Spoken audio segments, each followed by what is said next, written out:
la situación de Nicaragua, porque el país atraviesa una nueva etapa de deterioro democrático después de que Daniel Ortega afirmara públicamente que el país no volverán a haber elecciones, dijo.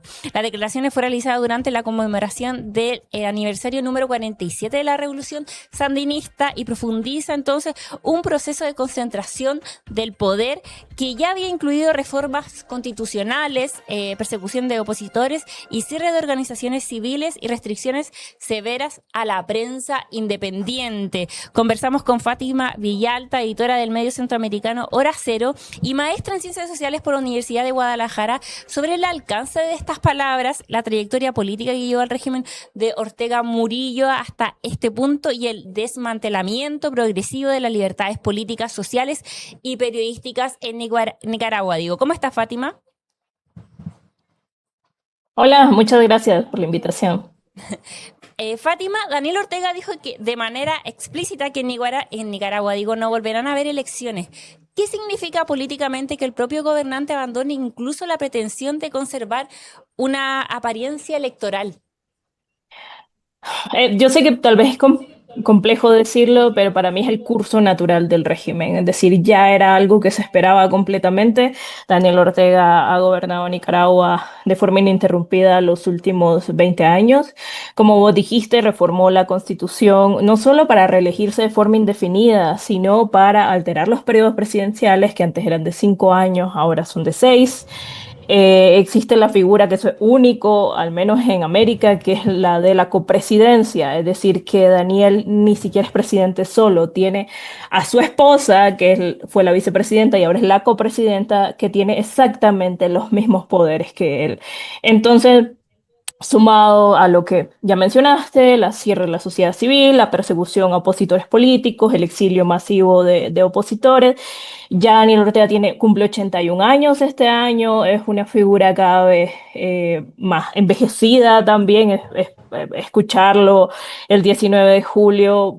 Dice muchísimas incoherencias, pero parte de eso que dijo para mí es el devenir natural del régimen en el sentido de que nuevas elecciones, es bastante difícil ver a Daniel de nuevo como una figura electoral cuando encima no hay oposición política en Nicaragua.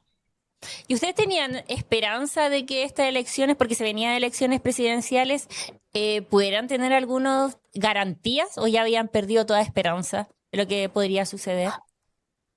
Yo creo que nunca se pierden completamente las esperanzas en el sentido de que necesitamos una transición política, eso es real, o sea, Nicaragua es completamente inviable bajo el régimen de Ortega Murillo, porque no se habla solo del régimen de Daniel Ortega, sino que se habla de ambos, porque la figura de su esposa, que es Rosario Murillo, es muy importante y no se puede entender Nicaragua sin mencionarla a ella. Pero una de las cosas que pensábamos de las elecciones del año que viene es que quizás iba a ser el momento de una posible transición política, del regreso de los exiliados, del regreso de los que fueron candidatos presidenciales, que fueron encarcelados en 2021, fueron desnacionalizados y enviados al exilio. Es decir, es difícil pensar en una transición sin elecciones y sin el regreso de los exilios políticos. Mm. Queremos saber todo lo que está pasando en Nicaragua, pero tenemos que entender cómo se llegó a este punto. Daniel Ortega fue uno de los dirigentes de la revolución que terminó con la dictadura somocista. Tú muy bien lo dijiste, gobernó durante la década de 1980, perdió una elección y regresó al poder en 2007. ¿En qué momento comienza a producirse el quiebre entre el proyecto histórico del sandinismo y el modelo de poder que hoy representa Ortega y Rosario Murillo? Uf, el sandinismo es muy antiguo, ¿no? Es decir, viene de los 60 como organización insurgente, luego toman el poder contra la dinastía de Somoza, que fue una dinastía de 40 años, ¿no? Y dinastía familiar, además, entre el primer Somoza y su hijo. Y bueno, Daniel toma la representatividad porque pues la revolución es algo mucho más amplio que la figura de una sola persona. En los años 80, en los 90 fue un parteaguas porque muchísima gente se salió del partido por denuncias de corrupción y enriquecimiento, usar del partido y la revolución para este proceso de enriquecimiento de figuras políticas. Por ejemplo, Gioconda Belli, Sergio Ramírez, Ernesto Cardenal son estas figuras, escritores muy famosos en Nicaragua que se separan políticamente desde los 90 y luego comienzan los famosos comandantes de la revolución sandinista a empezar a tomar distancia, a formar otros partidos políticos, a formar parte de la oposición política. como por ejemplo lo hizo Mónica Baltodano, ¿no? Entonces ya es algo que viene de mucho tiempo, pero cuando Daniel Ortega gana las elecciones en el 2006, que además no fue con con una mayoría, sino como con el 38%, después de un pacto que había hecho para reformar la Constitución y que pudiera ganar con esa pequeña cantidad, eh, viene el proceso de desmantelamiento del Estado, que tiene que ver con la reforma a la Constitución que hacen en 2011 con la reelección indefinida, ¿no? Donde Daniel Ortega argumenta que la reelección como derecho humano, y ahí comienza el declive más importante y el cierre de partidos políticos, el cierre de la oposición política, la toma de la Asamblea, que sería la Cámara de Diputados. Y en 2018 es un parteaguas absoluto del que todavía vivimos las consecuencias, que son las protestas contra la reforma al Seguro Social, que iba a aumentar la edad para que las personas se pensionen. Y lo que desemboca es una protesta masiva por meses de todos los sectores sociales, sectores campesinos, sectores... Es decir, es un sector muy amplio de la sociedad que salieron a protestar y se tomaron las calles presionadas por el ejército y que, bueno, la Comisión Interamericana de Derechos Humanos, las Naciones Unidas, han emitido ya investigaciones donde hablan de crímenes de lesa humanidad y que el Estado destinó al menos 5 millones de dólares para armar a grupos paramilitares para desmovilizar a las personas que protestaban en ese momento. Y hoy día el régimen tiene un sustento ideológico o más bien es una especie de autoritarismo personalista sin ninguna base ideológica. Sí, yo creo que lo dijiste muy bien ahorita, es un personalismo absoluto, no hay ninguna base ideológica tal cual, más allá de Ortega en el poder hasta que muera, ¿no? Y su esposa y su familia y sus hijos. O sea, son muchos hijos, son al menos 7, 8, y cada uno tiene puestos de gran relevancia. Por ejemplo, uno es el encargado de negocios, otro es el encargado de medios de comunicación. em, Otro es el encargado de cultura y de cine, por ejemplo, ¿no? Entonces ellos son los que tienen la última palabra y cada vez ha sido cerrado un grupo familiar. Algo bien importante que cabe aclarar son las purgas que han habido, es decir, no solamente es el exilio de opositores, no solamente es la persecución, la desnacionalización de opositores políticos. El régimen durante los últimos 3 años al menos se ha dedicado a canibalizarse a sí mismo, es decir, los aliados de Daniel Ortega de toda la vida, muchos están presos, como por ejemplo es el caso de Bayardo Arce, quien está preso desde finales del año pasado, estuvo desaparecido mucho tiempo hasta que lo presentaron creo que sí, hace un mes, muy delgado, después de haber pasado varios meses en la cárcel, sigue en la cárcel. Y fue uno de los aliados históricos de Daniel Ortega. Néstor Moncada también está preso, o las personas que no están presas también están separadas del poder. Entonces es cada vez menos personas del sandinismo histórico las que están involucradas con Daniel Ortega. Simplemente es su familia, su esposa Rosario Murillo y sus hijos, ¿no? Y una cúpula de personas serviles también al régimen. ¿Y qué rol juega su esposa? Uf, es crucial, es probablemente la persona más relevante en este momento, más que el propio Daniel Ortega, es decir, es quien habla todos los días, es quien da la cara. Daniel aparece muy poco, o sea, es usual que se ausente al menos unos 3 meses, y por eso es como tan relevante cuando habla, porque no habla mucho, no da entrevistas a medios internacionales, por ejemplo, desde que asumió el poder, ya son 20 años. Y su esposa es quien se encarga de la comunicación, por ejemplo, y ahora es la copresidenta, ¿no? Entonces ella es quien envía las leyes, ella es quien ve el día a día del país, ella es quien se reúne con los diputados, ella es quien se reúne con los alcaldes, o sea, básicamente su imagen, cuidado y tiene en estos momentos mucha más relevancia que la del propio Daniel. ¿Y cómo se fue construyendo su liderazgo dentro del régimen? Uf, bueno, hay varios momentos, ¿no? Pero hay un momento muy trágico que es bastante crucial para entenderlo. En 1998, la hijastra de Daniel Ortega, hija de Rosario Murillo, lo denuncia públicamente por abuso sexual desde que ella tenía 14 años, ya era una mujer. de más de 20, ¿no? Y esto fue mucho antes del Me Too, mucho antes de ese tipo de cosas. O sea, y básicamente lo que hace Rosario Murillo, y este iba a ser para muchos el declive de la carrera política de Daniel Ortega, lo que hace Rosario Murillo es decir, eh, que su hija estaba mintiendo y básicamente entrar del lado de Daniel Ortega. Y básicamente muchos lo vemos como este pacto patriarcal que hay de fondo y que le permite a Rosario Murillo tener mucho más poder. Con las elecciones de 2006 lo vimos completamente porque ella fue la que se encargó de la comunicación, ella empezaba a salir en tarima y empezaba a dar discursos y así poco a poco empezó en la Secretaría de Comunicación, después que Daniel llega al poder en el 2007, y empieza a ascender con más cargos. Secretaría de Comunicación, compañía de Rosario Murillo, encargada de, pues se inventan cargos, ¿no? También delegada de hablar con alcaldes o diputados, no sé qué, hasta que simplemente llegó a la vicepresidencia luego en las elecciones de 2021, hasta que ya se reforma la Constitución y ahora ella es la copresidenta. Que Mm. eso, ¿no? No es la vicepresidenta, es la presidenta de Nicaragua también junto a Daniel Ortega. Entonces, igual la podríamos personificar a ella como una persona que también se siente muy atraída por el poder porque es capaz incluso de darle la espalda a su propia hija. Sí, sí, completamente. O sea, el tema del poder y Rosario Murillo es algo crucial para comprender cómo opera. Su forma de trabajo también le interesa mucho más el protagonismo. Por justo eso, por ello, ella es la encargada de comunicación, ha sido la encargada de comunicación de toda la vida. Eso significa que ella está mucho más expuesta mediáticamente que el propio presidente. ¿Qué pasa el 2018? Porque las protestas de 2018 fueron respondidas con una fuerte represión y marcaron un endurecimiento decisivo del régimen. Organismos internacionales han documentado desde entonces detenciones arbitrarias, exilio forzado, desaparición y persecución sistemática de la disidencia. ¿Qué representaron estas movilizaciones para Ortega y Murillo? Fueron un parteaguas y todavía han generado, siguen generando enormes consecuencias, no solo en el régimen, sino en nuestras vidas diarias como nicaragüenses.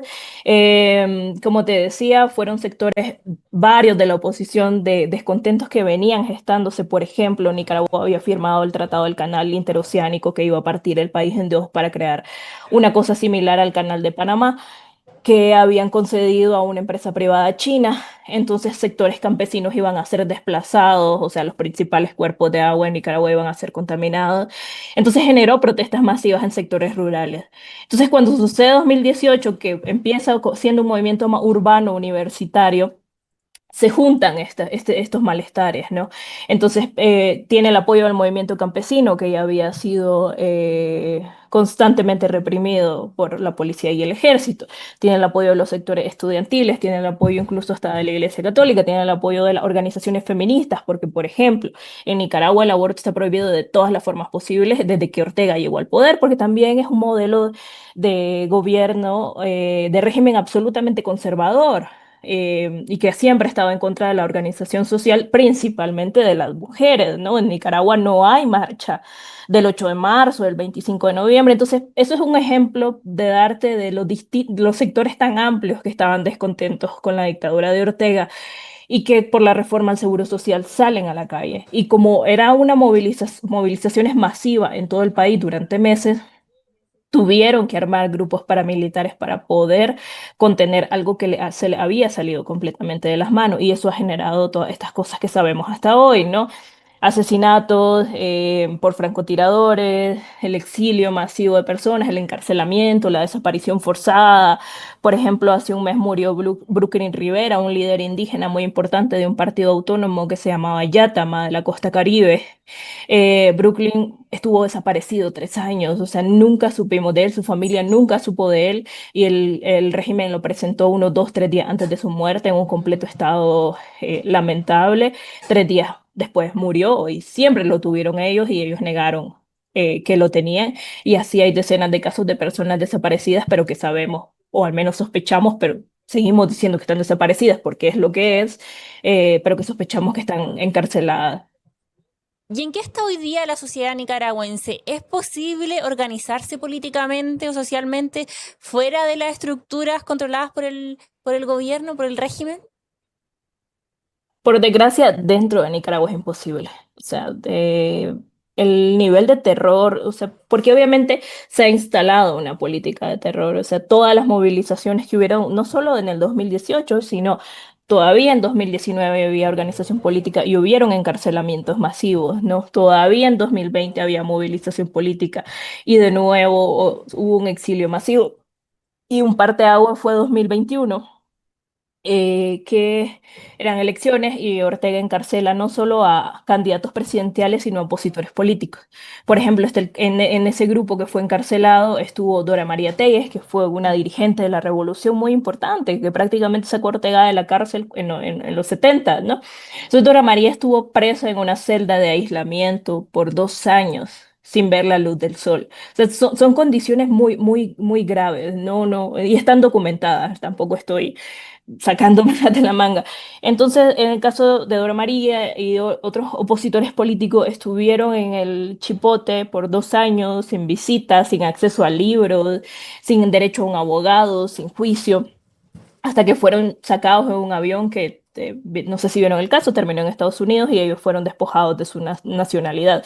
Entonces, en ese contexto tan represivo y aterrador, es bien difícil pensar en movilizaciones y en organización social, desgraciadamente, en Nicaragua. La que sobrevive es la que está afuera, la que está en Costa Rica, la que está en México, en Estados Unidos, en España. Y bueno, última cosa también de la organización social, hay algo que la ONU ha llamado represión transnacional que está sucediendo también contra la oposición política en Nicaragua y la gente tiene mucho miedo. Hace 2 años, si no me equivoco, asesinaron a Roberto Zancan, un opositor político muy importante que vivía en Costa Rica en el exilio. Y todo apunta a que fue el ejército de Nicaragua, la investigación en la que estaban involucrados no solamente la Fiscalía de Costa Rica, sino investigadores y abogados internacionales, y habla pues de las dimensiones de la represión política que se vive en Nicaragua. Mm. Fátima, después de revisar esta larga trayectoria de lo que ha sido entonces esta dictadura, ¿qué tendría que cambiar dentro de Nicaragua para que el país pudiera recuperar las elecciones libres? ¿Solamente se trata de que muera Ortega? Yo espero que no tengamos que llegar, claro, no, o sea, pese a todo y pese a lo oscuro que se ve el panorama, no se pierden las esperanzas de que tiene que haber una voluntad también de transición política, de nuevo, porque el contexto del país es completamente inviable en estos momentos, ¿no? O sea, Nicaragua sobrevive porque tiene un tratado de libre comercio con Estados Unidos, por ejemplo. Básicamente, muchísimas cosas eh, están restringidas, han cambiado. Lo que pasa es que no vive una crisis económica, esa es como la particularidad del país, Mm. pero al menos en términos democráticos, el cierre es bastante dramático, bastante absoluto, pero de nuevo te digo, tiene que haber una voluntad de transición política porque no veo otra forma. ¿Y qué rol está jugando China y Rusia? Digamos que Nicaragua no es un país como Venezuela, no tiene petróleo, ni es el enemigo ideológico de Estados Unidos, como pasa con Cuba, ¿no? Entonces tiene una relación como muy particular. Lo que estaba pasando ahorita, por ejemplo, es que pues China en su búsqueda por esta cuestión geopolítica de minerales y materias primas, lo que ha pasado es que en los últimos 2 años han habido concesiones masivas a mineras. Chinas en territorios protegidos, en reservas indígenas y en reservas forestales que son muy importantes. Entonces, millones de hectáreas del país han sido concesionadas para la minería a cielo abierto. Entonces, también esa es una de las preocupaciones en ese sentido, también por lo que está significando para pueblos indígenas y para los movimientos, bueno, y para el medio ambiente en Nicaragua, ¿no? Mm. Perfecto, muchas gracias Fátima. En el chat están preguntando dónde te pueden encontrar, en qué medio, redes sociales, si quieren seguir lo que está pasando en Nicaragua. Yo les recomiendo, bueno, yo trabajo en horacero.org, somos un medio centroamericano, no solo nos dedicamos a Nicaragua, creo que también es importante echar un ojo a lo que sucede en El Salvador, lo que sucede en Honduras, Guatemala, y bueno, nos dedicamos junto a otros compañeros de la región a seguir lo que está pasando, claro, y pueden enterarse sobre lo que pasa en Nicaragua, y no, exactamente, así nos encuentran. Muchas gracias. Perfecto, que esté muy bien, Fátima.